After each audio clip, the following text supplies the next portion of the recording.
पखी अल्लाह पाक जे हुक्म सां उहे पखी वॾा वॾा पखी मैदान ते लथा जेके हज़रत हुसैन जो खून खणी पंहिंजे पंहिंजे मुल्कनि ते विया। कबूतर पखी परनी पेरनि खे खून हणी अची नबी करीम सल्लल्लाहु अलैहि वाली वसल्लम जे रोज़े ते हेठि लथो। तमासुम सुगरा न्याणी हज़रत हुसैन पाक छॾे वियो। 5-6 चकर उहा ईंदी नबी करीम जे रोज़े ते पाणियुनि जूं कुंडियूं भरे छॾींदी, अन्न छटे छॾींदी। पखी पखीअ जी ज़ात बलर करे चुगी शाम जो आहेरनि ते हलिया वेंदा।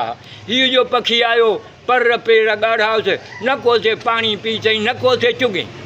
मासूम ॾिठो त हाणे शाम जो टाइम थियो आहे, पखी पेट गुज़र करे पंहिंजे आहेरनि ते हलिया वेंदा आहिनि। हिन खे न को थो पाणी पीए, न को थो चुगे।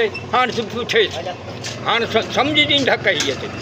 हाणे थी पुछेसि त हिकिड़ा अचनि पिया, ॿिया वञनि पिया, कयो वञनि पुॼाणी।